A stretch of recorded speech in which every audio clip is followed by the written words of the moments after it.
Distinguished representatives, Chers représentants, je déclare ouverte la 5e réunion plénière de la 24e session de l'Assemblée.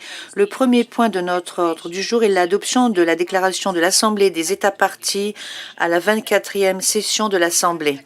Le projet de déclaration a été distribué par le secrétariat conformément à la procédure dite silencieuse le 28 novembre 2025. Cette procédure silencieuse s'est terminée à 18 heures le 30 novembre 2025 et a été respectée. Vous avez reçu le projet de déclaration qui figure dans le document ICC-ASP/24/L3 dans toutes les langues hier.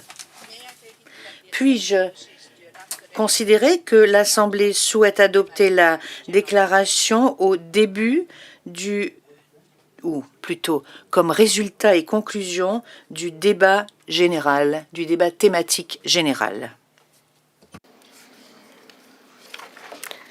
I don't see anyone objecting for. Je ne vois pas d'objection, donc nous pouvons passer à l'adoption de cette déclaration, de ce projet de déclaration.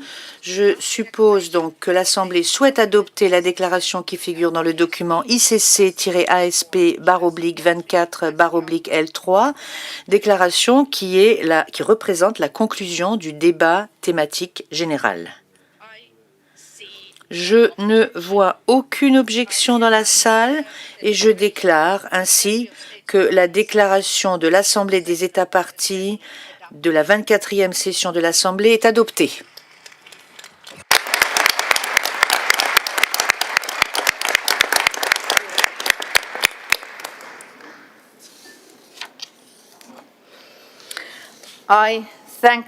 Je remercie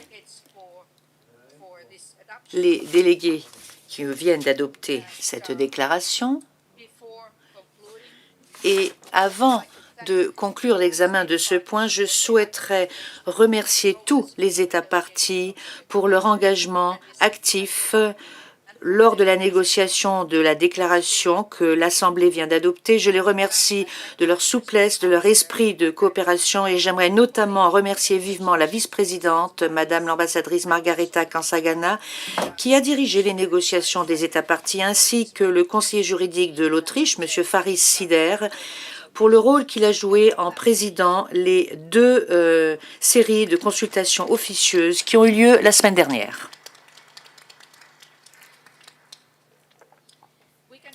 Je pense que nous pouvons être particulièrement fiers de cette déclaration qui notamment formule le soutien des États parties à la Cour pour ses fonctionnaires, pour ses représentants élus, au vu des défis auxquels ils font face à l'heure actuelle. Je ne pense pas que quelqu'un souhaite demander la parole. Je vous remercie pour votre participation à l'adoption de cette déclaration qui est la conclusion très importante de ce débat.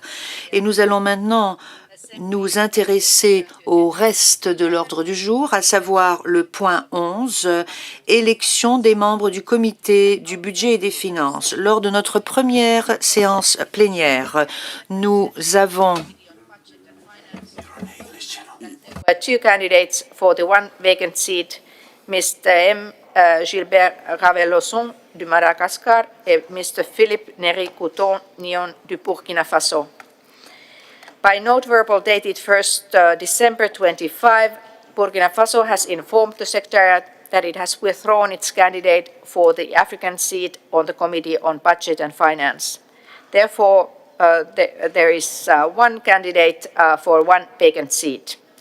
May I ask whether the Assembly agrees, pursuant to Resolution ICC-ASP/Resolution 1, to dispense with the secret ballot and elect Mr. Aimé Gilbert Raveloson du Madagascar by acclamation?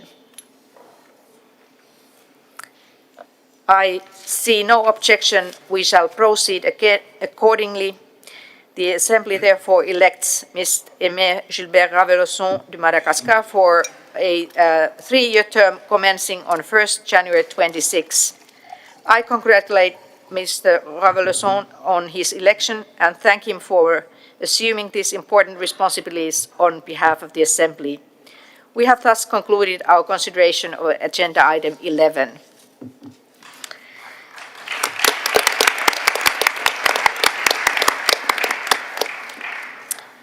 We will now turn to agenda item 12, consideration and adoption of the budget for the 24th financial year. Today, we will hear presentations by the Registrar and the Chair of the Committee on Budget and Finance. We will also consider the audit reports and the annual report of the head of the Independent Oversight Mechanism. We will first hear a statement by the Registrar of the Court, Mr. Osvaldo Zavala-Hilaire, and then a presentation by the Chair of the Committee on Budget and Finance, Mr. Jun Yamada. Before giving the floor to the Registrar, I draw your attention to the documentation before the Assembly, in particular the following documents. The proposed program budget of the International Criminal Court for 25, document ICC-ASP24/10, the report of the Committee on Budget and Finance on the work of its 46th session, document ICC-ASP/24/5, the report of the Committee on Budget and Finance on the work of its 47th session, document ICC-ASP/24/15, and the report of the Committee on Budget and Finance on the work of its 48th session, document ICC-ASP/24/25. And additional relevant documentation is indicated in the annotated list of items on the provisional agenda, ICC-ASP/23/1/addition 1. And I now invite the Registrar of the Court, Mr. Osvaldo Zavala-Hilaire, to present the Court's proposed budget for 26. You have the floor, Mr. Registrar. Thank you.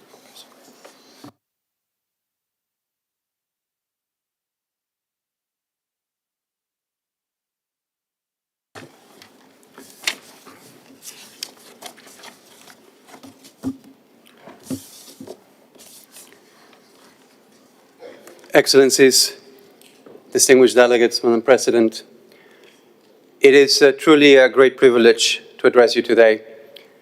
This annual session of the Assembly of States Parties takes place at a pivotal moment in the Court's history.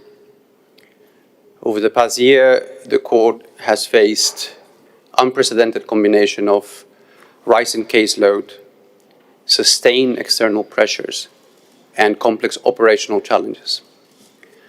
Yet throughout this period, the Court has worked tirelessly to resolve issues proactively, discreetly, and consistently. We have made every effort to act as responsible custodians of the mandate that you have entrusted to us, ensuring that the Court continues to function effectively and continues to deliver and serve the victims who depend on it. In this context, the work that we're undertaking this week is especially meaningful. Our discussions here are a testament to the unity, to the trust, and to the collective resolve that defines this Assembly. The relationship between the Court and you as our states parties is more important today than ever before. The Court has remained focused not only on meeting new challenges, but also on addressing long-standing shortcomings, from workplace culture and internal processes to systems and approaches that require modernization to meet a more complex external environment.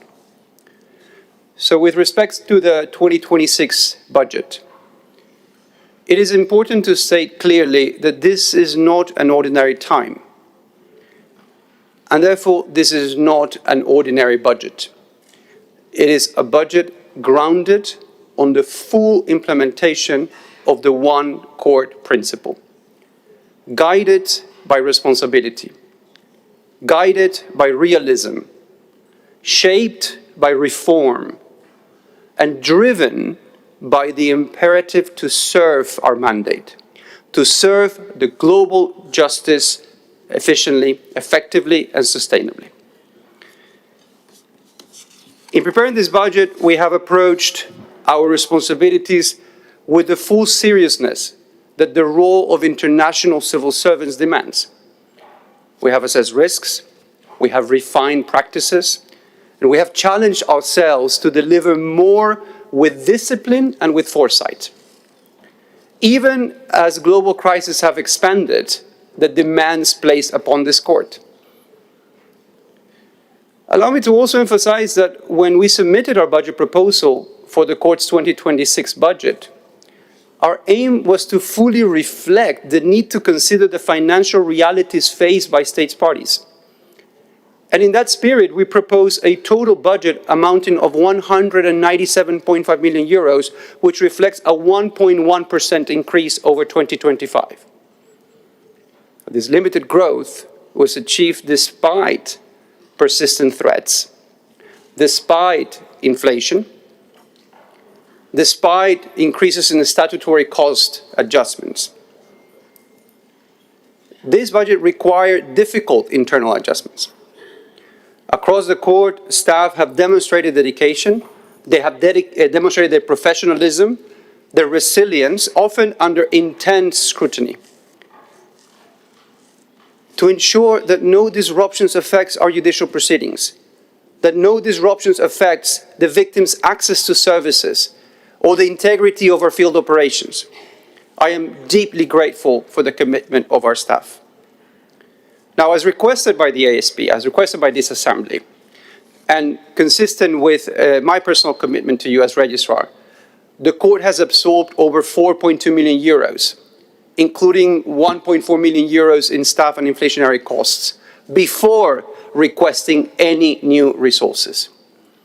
Every program has been critically reviewed against operational necessity. What we presented is a lean and forward-looking proposal that protects the court's judicial capacity while maintaining its institutional effectiveness and the sustainability of the court. And our approach has been guided by a simple principle, which is that the court must demonstrate its own ability to solve many of its own problems, whether in financial administration, in human resources, in IT security, or in field operations. We have prioritized internal solutions. Of course, to the extent possible, because there are areas that, of course, require and will continue to require state party support. This budget also launches the new ICC strategic plan for 2026 to 2029, and is the first ever unified strategy developed by all organs of the court and the Trust Fund for Victims jointly. It provides a single vision that integrates the long-term strategy, budgeting and risk managing, ensuring coherence and long-term sustainability for the operations of the court. Now, this strategic alignment also reflects our determination to strengthen a healthy workplace culture. Over the past years, the court has implemented a series of reforms aimed at fostering respect, fostering professionalism, and accountability across the institution.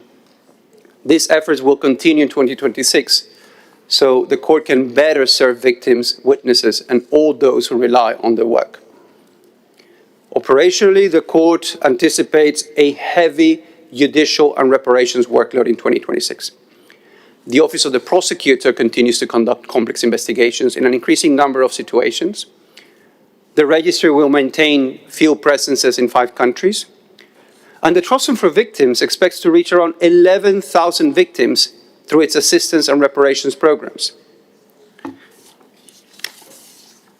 Through this proposal, the court hopes to demonstrate that it is a responsible steward of public funds by absorbing pressures internally, by prioritizing victims, and by maintaining the readiness to fulfill its judicial mandate.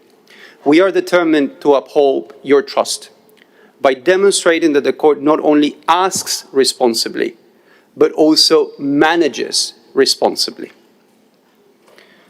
Excellencies, distinguished delegates, throughout the budgetary process this year, we have deeply appreciated the constructive engagement with the Committee on Budget and Finance and with its chair, Mr. Yamada. The CBF considered our budget proposal, and after a thorough and constructive engagement, recommended that the Assembly approves a budget increase of 0.7% over the approved level of 2025. Now, the work of the committee is essential.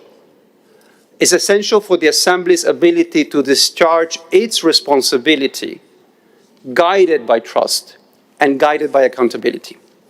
So I thank the chair of the CBF, Mr. Yamada, as well as all the members of the committee for their work. I would also like to thank His Excellency Jorge Carvajal, Ambassador of Chile, for his able leadership throughout the budget facilitation, as well as all of you for your consistent engagement with the court in its effort to present a sustainable, needs-based budget, to advance, as I said before, the implementation of the One Core principle, and to pursue all feasible measures to reduce avoidable costs.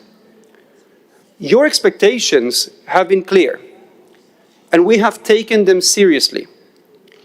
And the court's proposals reflects our efforts to act on that guidance that we have gotten from you. But our proposal this year is more than numbers and planning. It is a statement. Most importantly, it is a call for trust, an affirmation that we are firmly committed to align our actions with the principles and expectations that you have consistently championed for this organization. We're also deeply aware that each of the contributions made by our states represents an investment in justice, in accountability, and in this Rome Statute system that serves us all.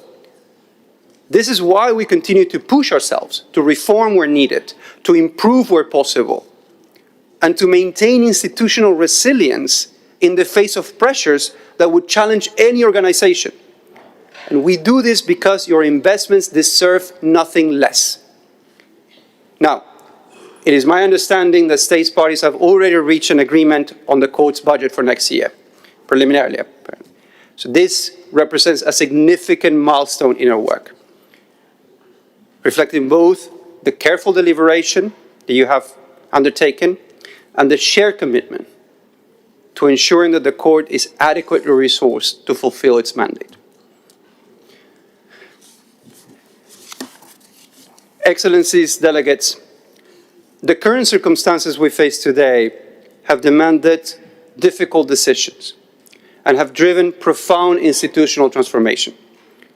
Resilience and adaptability right now are defining principles that lie at the heart of the court's operational strategy. Across the court, we have taken concrete steps to strengthen the long-term sustainability of our operations, while enhancing our capacity to respond swiftly to escalating, fast-moving challenges. Not only those we face today, but those to arise in the future. We have, for instance, started transitioning to a new digital workspace system, made possible thanks to the valuable assistance of our state parties. Transitions of this magnitude are unprecedented in most international organizations, and they bring temporary disruptions. Yet they're essential. They're essential investments in the long-term effectiveness and resilience and our capacity to deliver justice. And this effort extends to all our core administrative functions, financial systems, insurance mechanisms, operational platforms, and more. The full benefits may take time to materialize, but they will decisively strengthen our ability to respond to the current and future challenges. Any transition demands adaptation. Staff must adapt to the new workflows. Resources must be reallocated. Processes need to be adjusted. Change has friction, but it also has purpose. And while the future remains uncertain, and none of us can predict what lies ahead, we're actively working towards sustainable solutions. And in this regard, I'm especially grateful for the initiatives such as the increase of the notional level of the contingency fund, which will enable us to respond to the unforeseen developments with greater flexibility and speed. Allow me to stress this. We are undertaking these transitions with confidence because of the trust and the steadfast support you, our states parties, continue to provide. I also like to extend my gratitude to those states that have been able to support the court through advance payments of their annual contributions. I can assure you that all these measures give us the courage to embrace change, to tackle every challenge head-on, and to strengthen the court so that it can continue to deliver on its mandate. It is our engagement and commitment that we will allow and safeguard the integrity of this organization. For this support that we have received from you, I can only offer my deepest gratitude. And I say this not only on behalf of the court, but on behalf of every staff member and individual who believes that justice must prevail. Even as we navigate a challenging environment, we remain firmly focused on the court's daily work, on the core responsibilities. Institutional transformation is not only reactive, but also proactive and strategic. We're implementing concrete, meaningful reforms that will equip the court with new tools, with new standards, and with safeguards that are required of a modern, leading international organization. Among these efforts, we have initiated a comprehensive review of our internal justice mechanisms. This was called by the independent expert review recommendations. This initiative directly addresses concerns about trust and fairness, while also making the system more agile and placing accountability which is one of our core values, at the center of every process. In addition, we're working on establishing an ethics function in the court, as also recommended by the IER and the Audit Committee. This function will provide a critical added layer of support and guidance to management decision-making, but also to staff. It will strengthen our commitment to integrity, to accountability, and to a workplace where safety, respect, fairness are at the heart of everything we do. Because as a court of justice, that is what we need to do. This year, we proudly relaunched our core values, reaffirming the values that guide us: accountability, fairness, inclusion, and integrity. Our colleagues are working on trainings and initiatives to bring these values into concrete actions within the court. And finally, as we continue to strengthen the institution internally, we're also seeing tangible results externally. The recent arrest and surrender of Mr. al-Hishri, thanks to the excellent cooperation of Germany, as well as the arrest and surrender of Mr. Duterte earlier this year. They stand as powerful reminders that accountability under the Rome Statute is not a distant aspiration, but is a living, functioning reality that reinforces the court's relevance and impacts on the world today. I want to thank in this context also our host state, the Netherlands, for their continued support on many aspects of the work of the court, which is often unseen. Now, Excellencies and distinguished delegates, as I have noted, the ICC faces unprecedented and serious challenges. These threats come from multiple directions, all aiming to weaken the court's ability to fulfill the mandate entrusted to it. These sanctions, the threat of sanctions, potentially affecting the entire institution, have become an enduring reality. Yet even in the face of these pressures, the court is preparing for the future with confidence and with determination. And our investment even go far beyond technology and infrastructure. There are investments in the people who make this court what it is. The staff, whose dedication, whose integrity sustain the institution every day. There are investments in a culture that value well-being and share responsibility, because a supported and motivated workforce is the foundation of justice itself. As the President of the Staff Union Council said yesterday in his speech to this Assembly, the staff of the court consider it an honor and a privilege to contribute to the mandate of the court. And they stand resolved in their commitment, despite the pressures that we face in the implementation of our mandate. It is this human strength combined with operational resilience that allows the court to meet evolving challenges while safeguarding its independence and effectiveness. But even the strongest institutions cannot succeed alone. Your continued guidance and support are indispensable. Allow me here to pay a special tribute to our colleagues from civil society and to express our solidarity with the challenges they are also facing head-on, facing sometimes the same pressures and risks, including sanctions and coercive measures. We know your commitment and the work you do daily, from the field to this very room, guiding us, and supporting the court's mandate. It is my sincere hope that we carve a path for a sustainable work together, and that will serve also and support your efforts. My responsibility is to ensure that the court remains operational and sustainable. I am personally grateful for the confidence you have placed in me as registrar and in the staff of the registry and of the court as a whole.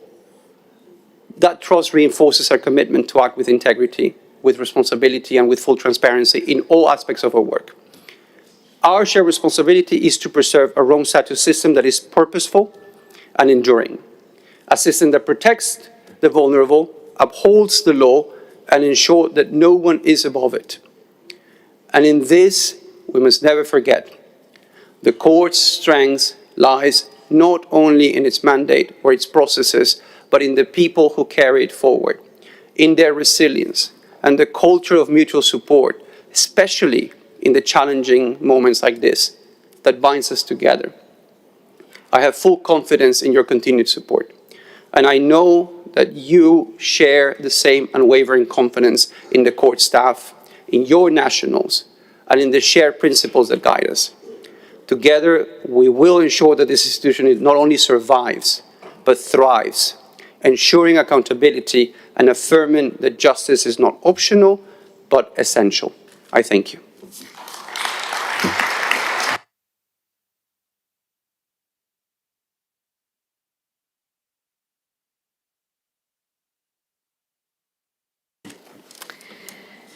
I thank the registrar for his very powerful intervention, and I would now give the floor to the Chair of the Committee on Budget and Finance, Mr. Jun Yamada. You have the floor.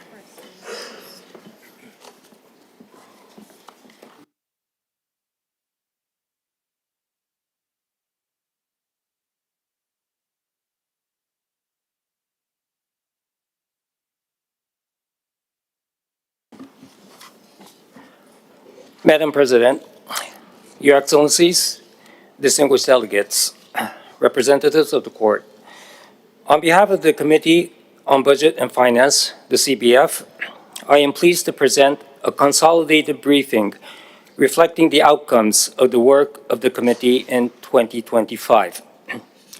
At the outset, allow me to express our sincere appreciation to Ambassador Jorge Carvajal, the budget facilitator, for his tireless effort, and to the representatives of the Court, inter alia, President Akane, Registrar Zavara, and their budget team, for their availability and cooperation of our work. And also to the entire staff of the Secretariat for their quality assistance they have provided throughout the year, including challenging times. Firstly, let me start with the general observations of the committee.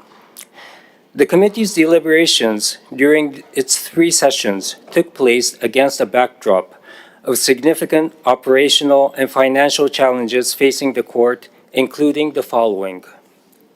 1, evolving external threat environment and the impact of sanctions on the court's officials and staff, on the one hand, and the court at an institutional level, on the other hand. 2, necessity for contingency planning to ensure operational continuity under coercive pressures. 3, implementation of enhanced cybersecurity measures such as a security blueprint while closely monitoring their budgetary impact on the regular budget such as lights-on costs. 4, managing inflationary and United Nations common system-related costs. And finally, 5, strengthening recruitment process to secure the necessary expertise. In response to these challenges, the committee put forward a set of recommendations aimed at enhancing financial resilience, improving liquidity, and reinforcing support for victim-centered initiatives as follows. Number one, renew the exceptional access to the contingency fund decided by the Assembly Resolution ICC ASP/23/RES6. Number two, increase the contingency fund's notional level from 7.0 million euros to 10.0 million euros. Number three, replenish the working capital fund to a full level equivalent to 1/12 of the 2025 approved budget.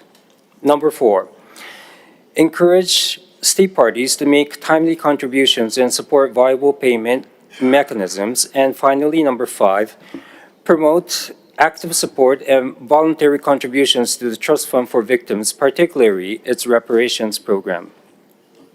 The committee reaffirmed continuously the importance of strict prioritization of resources and strategic alignment between the court's operational needs and budgetary planning. Next, I would like to move on to the consideration of the 2026 proposed program budget. The committee thoroughly reviewed the budget assumptions, judicial activities, workload, inflationary pressures, and past cost trends. As a result, it recommended a total reduction of 695.2 thousand euros from the 2026 proposed program budget of 197,548.1 thousand euros, which includes the 3,585.1 thousand euros for host state loan. This would bring the recommended 2026 proposed program budget to 196,852.9 thousand euros, representing a total increase of 1,371.4 thousand euros, or a 0.7% increase compared to the 2025 approved budget of 195.4 million euros. I shall move on to the major program recommendations. The key recommendations for the 2026 proposed program budget include the following. Judiciary MP1 requested and the committee recommended a total amount of 15.5 million euros, which represents a 4.3% decrease, mainly due to the completion of the terms of 3 judges in the Yakatam and Gaisuna trial. Office of Prosecutor MP2 requested a total amount of 63.7 million euros, which represents a 2.5% increase. However, the committee recommended a reduction from the GTA budget of 675,000 euros. Therefore, the total amount recommended by the committee is 63.0 million euros. The registry, MP3, requested a total amount of 99.6 million euros, which represents a 0.3% increase. However, the committee recommended a net reduction of 200 euros, which makes the total amount recommended by the committee 99.627 million euros. Secretariat of the ASP MP4 requested and the committee recommended a total amount of 3.3 million euros, which represents a 2.5% decrease. Premises MP5 requested and the committee recommended a total amount of 4.6 million euros, a 16% increase for capital replacements. The increase is due to mandatory electrotechnical inspections, preventive and corrective maintenance, and planned capital replacements. The Trust Fund for Victims, MP6, requested and the committee recommended a total amount of 4.8 million euros with a 5% increase. The increase is mainly due to the travel costs to New York to attend the assembly session in 2026. Oversight Mechanism, MP7-5, requested a total amount of 1.18 million euros, a 6.4% increase. However, the committee recommended a reduction from the consultancy budget of 20,000 euros, which keeps the recommended level at 1.168 million euros. And finally, Office of Internal Audit, MP 7-6, requested and the committee recommended a total amount of 937.2 thousand euros with a 0.8% increase, which is mainly due to higher consulting costs, partially offset by reduced travel expenses, as no missions to country offices are planned in 2026. Now let's move on to the 6 other budgetary issues in the following order. The contingency fund, working capital fund, trust funds, the security blueprint, lights on cost, and official travel. Firstly, the contingency fund. The contingency fund, or the CF, currently stands at a notional level of 7.0 million euro, with 5.6 million euros in cash, which is to be replenished to 7.0 million euro by the end of 2025 from surplus funds. The committee recommended the CF as an essential instrument to enhance the court's resilience to emerging and unprecedented threats. Therefore, the committee recommended the following. A, the Assembly reinstate the notional level of the CF to its original level of 10.0 million euros. B, the Assembly extended the exceptional access to the CF granted for the year 2025 to the year 2026. And C, if the court considers it necessary to explore other options, including the possibility of amending the Rule 6 of the Financial Rules and Regulations, it should submit a proposal to the committee in a timely manner, allowing sufficient time for review and consideration. As for the replenishment of the CF, a transfer of 1.4 million euros by the end of 2025 will replenish the CF to 7.0 million euros, and an estimated amount of 3.0 million euros from the 2024 surplus may increase the cash level to 10 million euros. Secondly, the Working Capital Fund. The Working Capital Fund, or the WCF, currently holds 11.5 million euros in cash. Should the surplus from 2023 amounting 1.8 million euros be added at the end of this year, the cash level will rise to 13.3 million euros. The level of the WCF was decided by the Assembly in 2022 to amount to 1/12 of the level of the approved budget of the previous year, namely about 16.3 million euros, to which it could be further replenished. It would therefore be helpful to receive the 2026 contributions of the state parties as early as possible. Thirdly, I shall go to the 5 trust funds. First of all, the OTP Trust Fund on Advanced Technology and Specialized Capacity. The committee was informed that the OTP Trust Fund on Advanced Technology and Specialized Capacity had successfully received all pledged contributions totaling 34.8 million euros from state parties and the European Union as of 30 June 2025. The committee highly commended the pledging parties for their timely and generous financial support. Second is the seconded national experts. As of September 2025, the OTP had 46 seconded experts, down from a peak of 62 in February 2024, and expected to stabilize around 20 by the end of 2026. MOUs with 35 entities from 23 state parties support these secondments. Most secondees, namely 87%, are from Western Europe and other states, with fewer from Eastern European, 12%, and Asia Pacific, 1%. I will move on to the third item, OTP Trust Fund for Complementarity and Cooperation. Established in 2024 at the prosecutor's request, the Trust Fund supports the OTP's renewed policy by financing positive complementarity projects that aid domestic proceedings. It complements the regular budget at the OTP without duplication. As of August 2025, the fund received €714,841 in contributions, with €124,127 disbursed. Next is the OTP Trust Fund on Geographic Diversity. The OTP Trust Fund for Geographic Diversity, established in 2023, provides financial compensation to support personnel deployment at ICC duty stations. It will operate until 2028. As of August 2025, it received €702,570 in contributions with no expenditures yet. And finally, Special Fund for Security.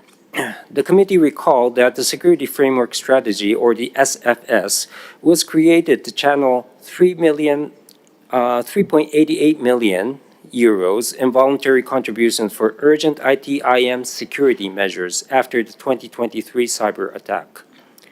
These funds were allocated to critical 2024 projects, including enhanced endpoint protection, improved field connectivity, and establishing a security operations center.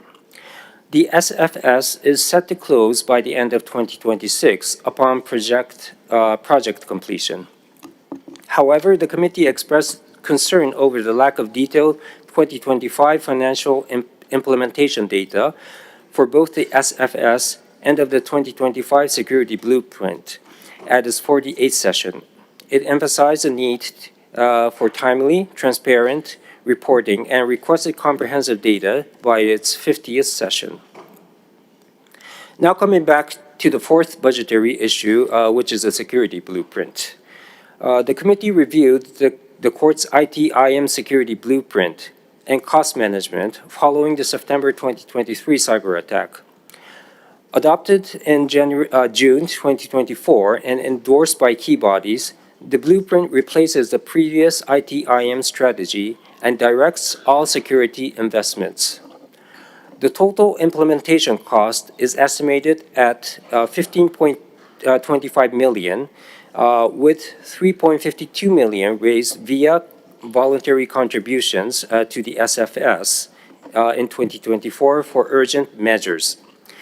The Assembly approved a dedicated $8.31 million multi-year funding envelope for the term 2025 to 2027, allocating €3.41 million for 2025, €2.36 million requested for 2026, and €2.54 million projected for 2027. And fifth, on the lights-on costs. The blueprint's ongoing lights-on cost rose by €1.0 million in 2025 and is estimated to rise by €525,500 in 2026, but are offset by efficiency gains, keeping total IT costs stable at €17.4 million. The committee commended the court for containing the costs despite increased pressures. And finally, official travel. The 2026 travel budget is €3,991.4 thousand, which is 2.0% of the total budget.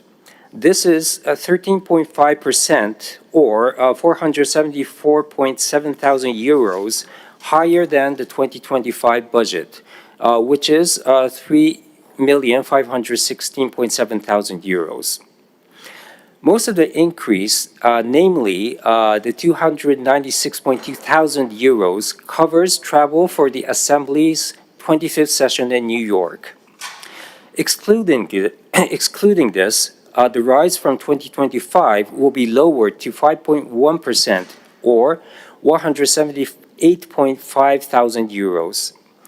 The court indicated, and the committee acknowledged, that the proposed total travel budget for 2026 is the lowest since 2006.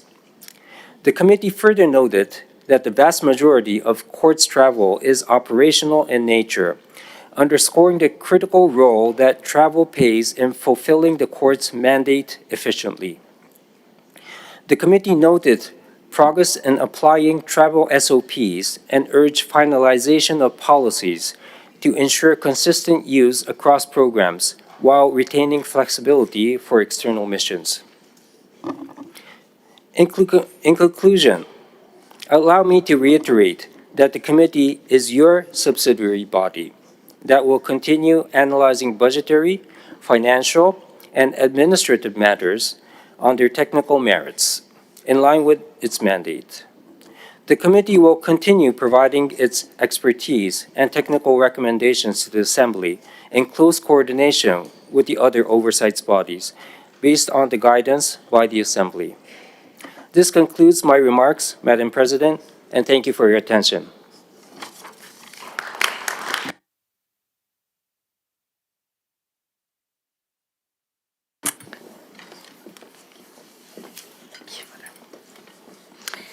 I thank the Chair of the Committee on Budget and Finance for his intervention and also for the support you, Mr. Chairperson, and all the members at CP have provided in preparation of the program budget.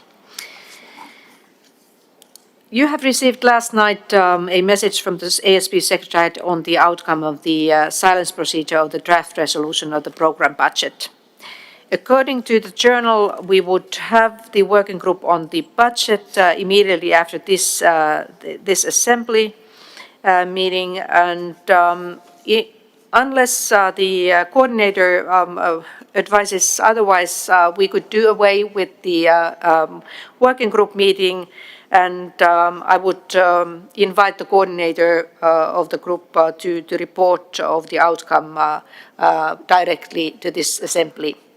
You have the floor, Ambassador Jorge Carvajal. Thank you, Mrs. President. I'm pleased to inform you that in my capacity as coordinator, I have concluded that we have reached consensus on the 2026 budget. I'm therefore submitting the resolution for the Assembly's consideration.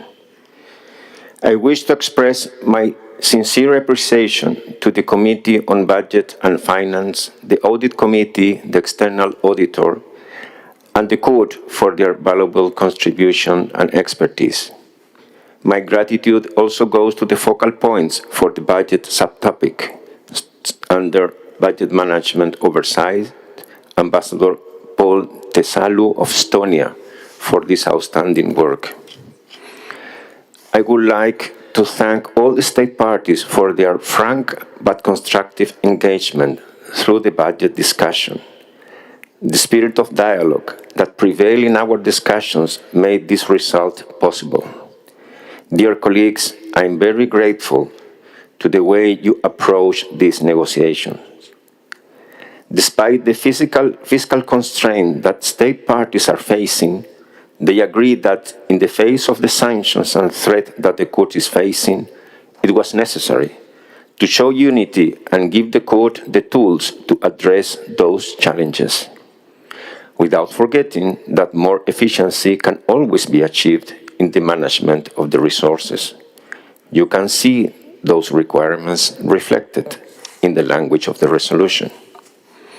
I must point out that the discussions were easier this time because the increase requested by the court was significantly lower than the previous years and was guided by the one court principle.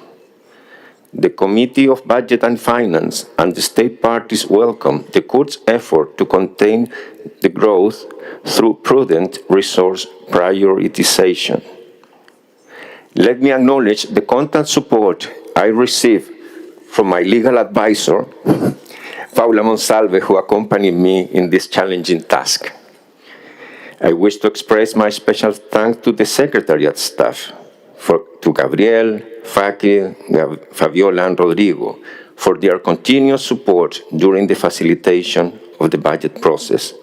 And last but not least, my appreciation to the Court for always responding promptly to all delegations' inquiries. Thank you very much, Mrs. President.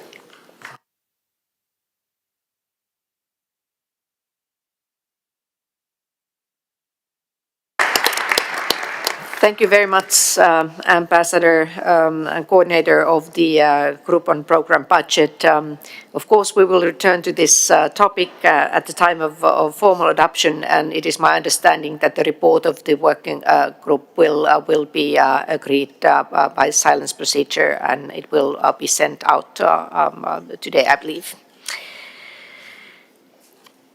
We will now move to agenda item 13, consideration of the audit report. I draw your attention to the following documentation before the Assembly. The financial statements of the International Criminal Court for the year ended 31st December 24 in document ICC-ASP/24/12. The financial statement of the Trust Fund for Victims for the year ended 31st December 24 in document ICC-ASP/2413, and performance audit report on Trust Fund and document ICC-ASP/24/4. I now give the floor to the representative of the external auditor, Mr. Yangshan Shaw. You have the floor.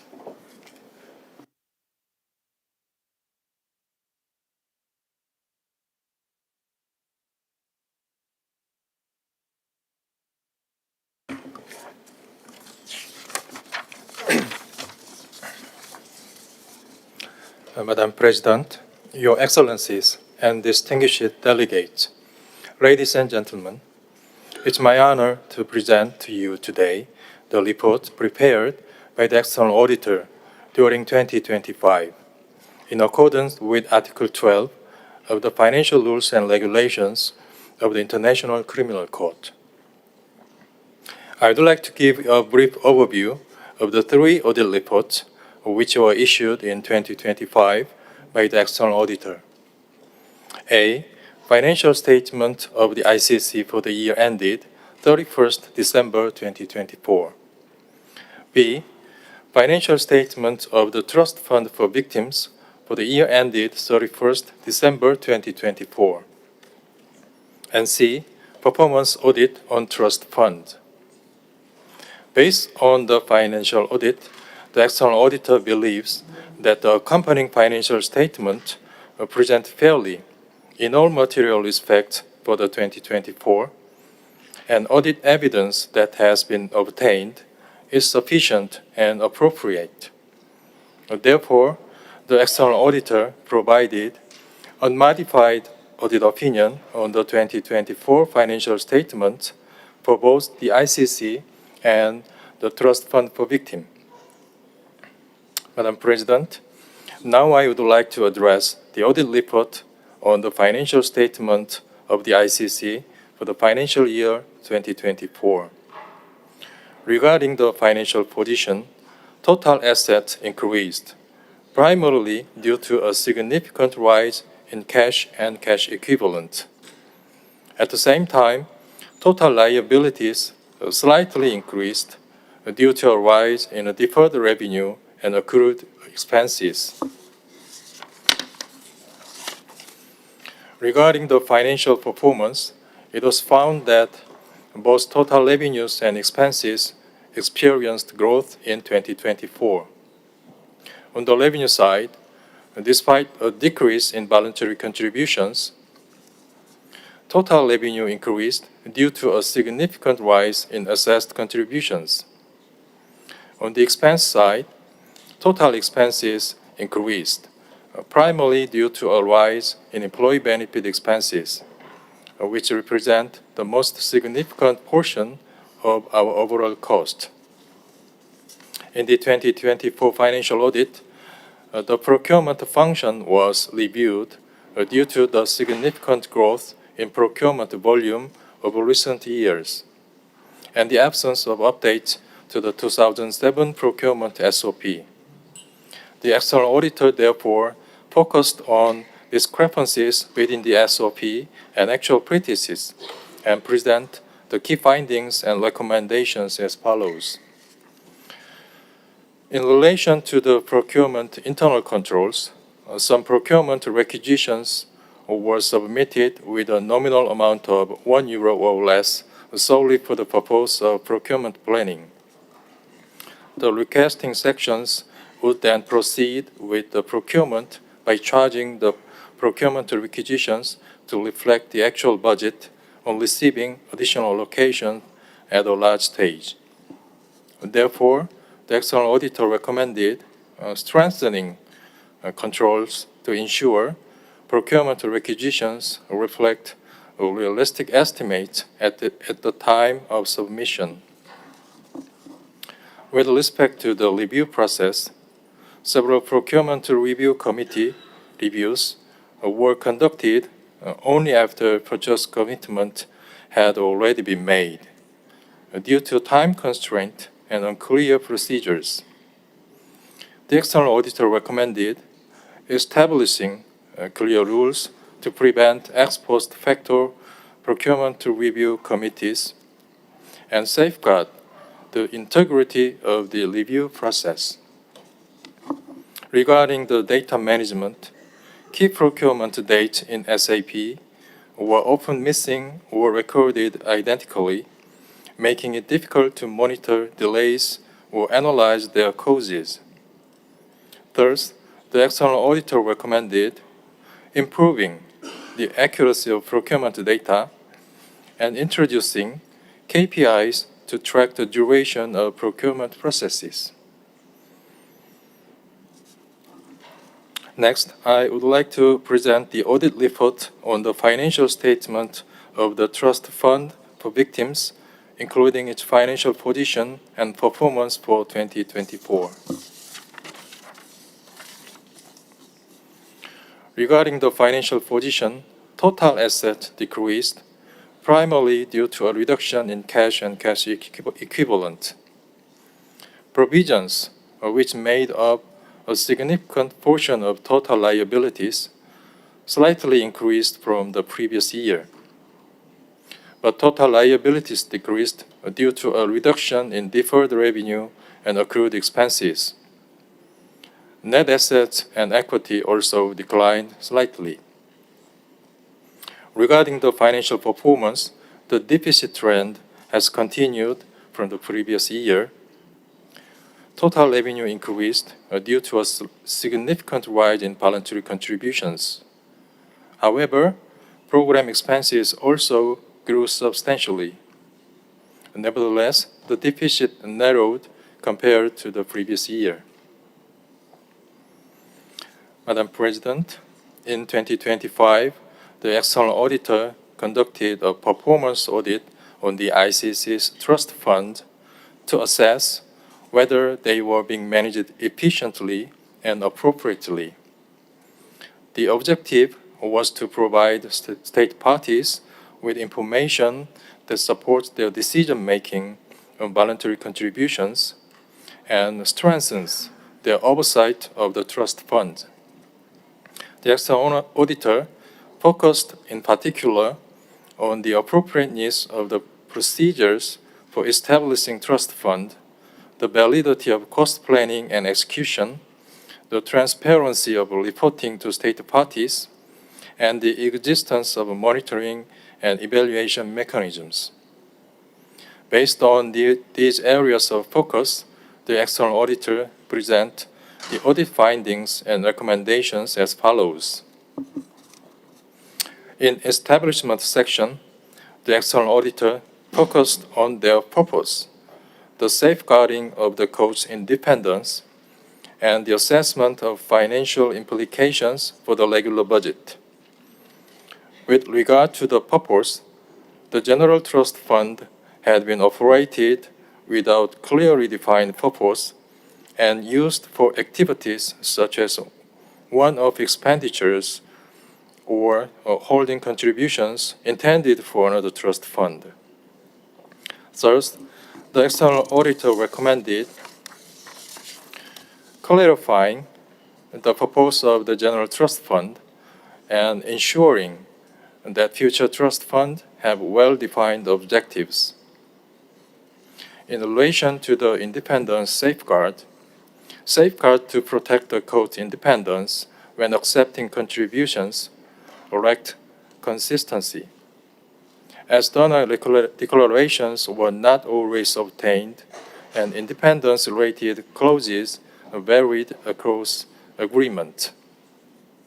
There were also no clear criteria for assessing whether contributions could affect independence. Accordingly, the external auditor recommended standardizing independence safeguard and establishing clear assessment criteria. Regarding the financial implications for the regular budget, no criteria had been established to determine such implications, and related rationales were often undocumented. Some funds initially assessed as having no financial impact were later supported by regular budget resources. Therefore, the external auditor recommended creating clear criteria for assessing financial implications and strengthening related controls. For budgeting and implementation part, the external auditor focused on cost planning, the use of trust fund and regular budget resources, and the management of program support cost. With respect to planning, some trust funds did not prepare complete cost plans, and information on trust fund resources was not sufficiently shared during the PPB review, limiting the ASP's ability to assess the overall resource situation. Thus, the external auditor recommended strengthening cost planning and improving the provision of financial information for budget deliberations. In relation to the use of trust fund and regular budget resources, certain program expenditures related to trust fund were initially charged to the regular budget and later reclassified to the relevant trust fund.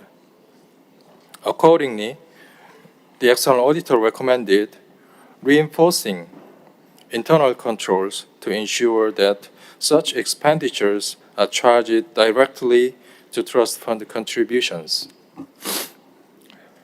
Regarding the management of program support cost, clear criteria for program support cost waivers or reductions had not been established, and program support cost was applied mainly to a limited number of sections without a formal allocation policy, leading to accumulating program support cost balances. Therefore, the external auditor recommended establishing clear program support cost criteria and adopting a more balanced allocation system to prevent indirect cost from shifting to the regular budget. In reporting, evaluation, and closure part, the audit focused on reporting practices, performance evaluation, and the treatment of unspent balances.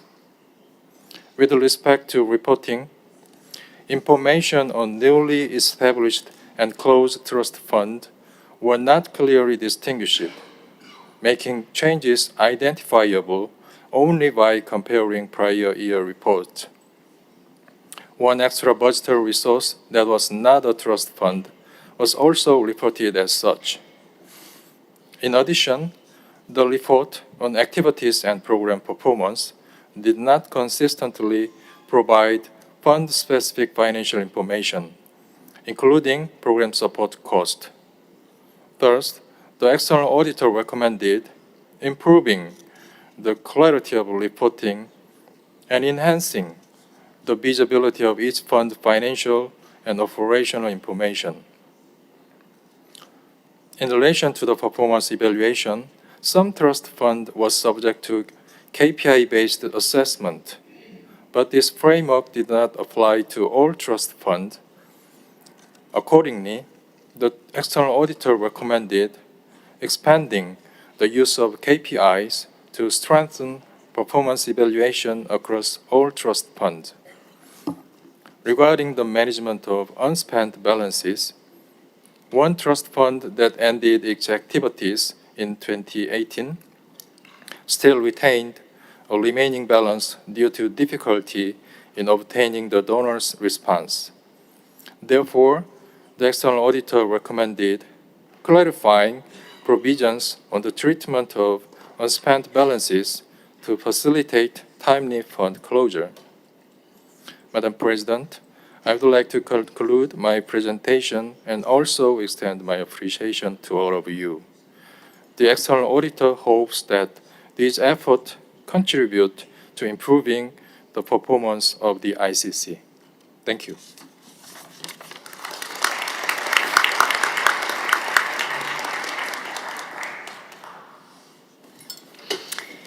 I thank Mr. Yang Shaw for his intervention. Thank you for walking us through your reports.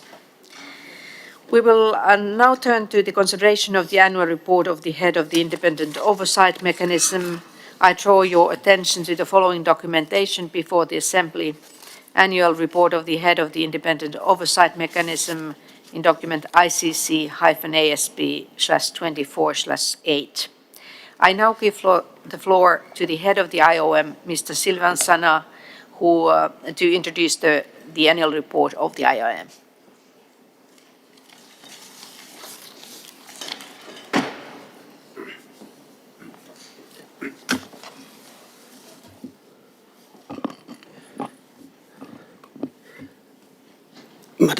Madam President, Excellencies, Distinguished delegates, dear colleagues, I am both honored and privileged to speak to you today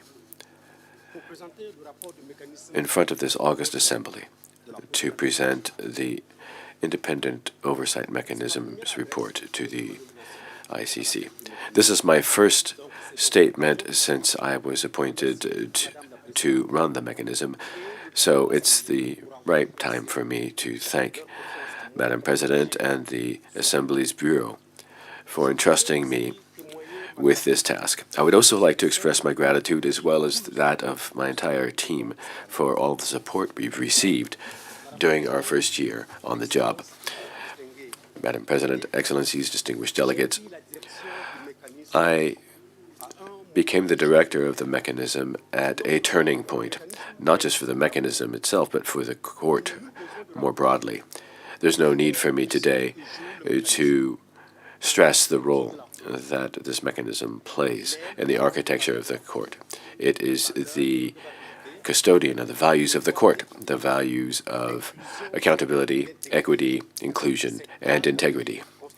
These are the four pillars that underpin everything that we do and the way in which we conduct ourselves. These are the values that bring us together in this institution.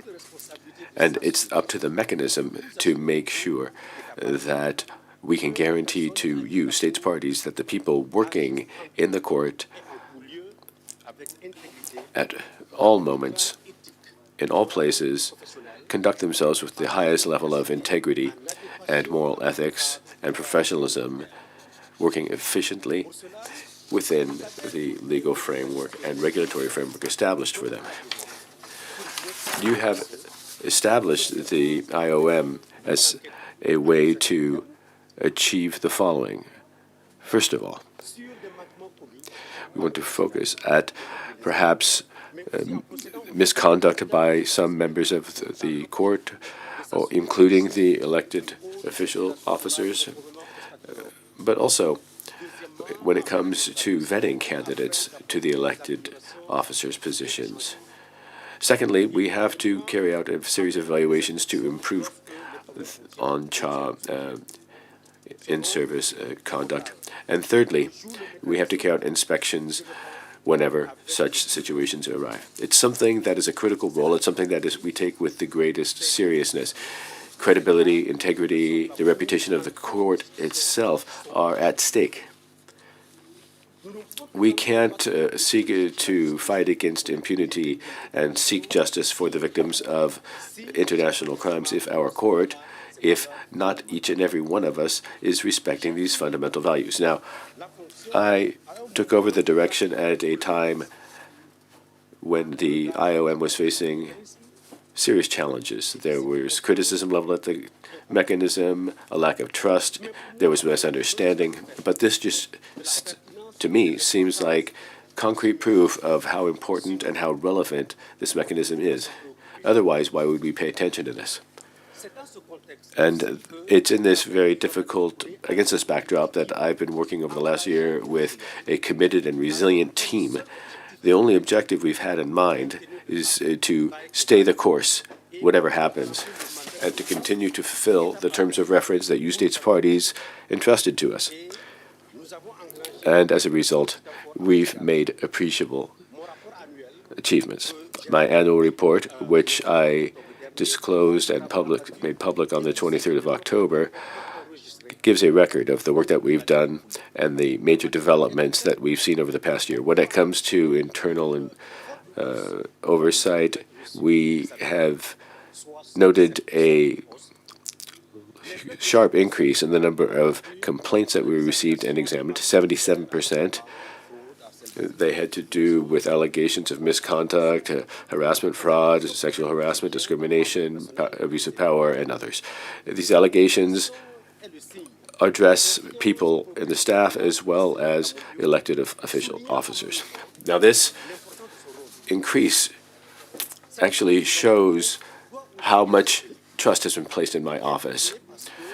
Now, why is this happening? Well, it certainly makes us scratch our heads. They certainly illustrate that we have a lot of work to do to improve workplace culture. This sharp uptick with the available resources is also sending out an alarm to the states parties to address the imperative need to address the situation and to address the disequilibrium that we see when it comes to resources. My office has carried out an evaluation on complementarity regarding the situation in the Republic of Guinea. And last year, you decided to entrust my office to evaluate the implementation of the Office of the Prosecutor's activities there. And this was something that was unprecedented.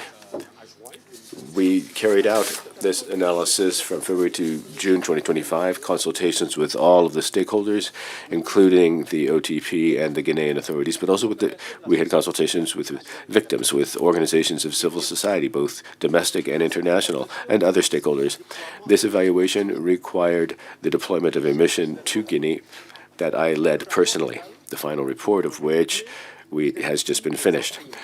And it points to the lessons learned and makes relevant recommendations that are useful not just for the situation in Guinea, but for other situations as well. And still on this evaluation, it's important to take note of the establishment of a committee of planning for evaluations. It has 5 representatives of states parties that report to the Bureau of the Assembly of States Parties. They will support the IOM in strategic terms, and this will help us better plan the evaluations and the follow-up to the recommendations that come from them. As soon as I took over the direction of the mechanism, I decided to revive the inspection function of this, which up until that time had not been used since 2017. I wanted to make this operational during my term. Now, these are the achievements that we've seen. We've also seen major developments in its terms of reference and its normative framework. First of all, the major difference is the establishment of a morality investigations, due diligence for people running for elected officer positions. And this year, I've also worked with the working group on the mechanism for the implementation of the resolution on this, and in particular, adapting the operations of the mechanism to incorporate this new procedure. And this is something that's been endorsed by the Bureau, and it will be submitted to you for adoption. This procedure is of utmost importance. It makes us upstream aware of the background of the people who are running to elected officers. We want to make sure that they have professional experience, that they have high moral consideration, and they will definitely be champions of the integrity of the court. We will be setting up an ad hoc panel to see whether or not the reports of these evaluations, or to vet the reports of evaluations of the candidates. We've done this taking into many proposed amendments required for this procedure. In any event, this is a major step forward, and it will certainly improve the vetting process for candidates. Madam President, distinguished delegates, excellencies, over the past year, I was able to fully gauge all of the challenges that the IOM faces. Let me now share my vision of the future with you. The mechanism is rather new. The work that's been done so far has made it possible for us to enhance it, to make it truly operational. Now, it's reached a point where we not only have to consolidate what we've already achieved, but we also have to make sure that the IOM can go through the necessary metamorphosis to make it better equipped to face the challenges that come with its term of reference. We have the regulatory framework, we have the architecture for this, things have been progressively strengthened, and we will continue doing this. But this isn't enough. The mechanism suffers from a lack of resources that makes it difficult for us to carry out our job diligently and effectively. And this is a major handicap given its terms of reference. The mechanism is your tool. It's a tool that is in your toolkit that enables you to establish effective oversight on the way in which the court operates. Recent developments have reminded us all of the importance of a strong mechanism, one that's well equipped and fit for purpose and resilient enough to address all challenges, and in particular to prevent challenges. I will continue engaging with the Assembly and the Bureau to make sure that the mechanism is stronger and more sustainable. Thank you. Thank you very much, Mr. Silvansana, for your report and for all the work that you are doing in the interest of the court. We have thus concluded our business for this plenary. I would hope to see you in the 6th plenary this afternoon at 15 hours, and that will be on the non-cooperation. And unless there are any other requests on the floor, this meeting is adjourned. I don't see any other requests. See you this afternoon. Thank you.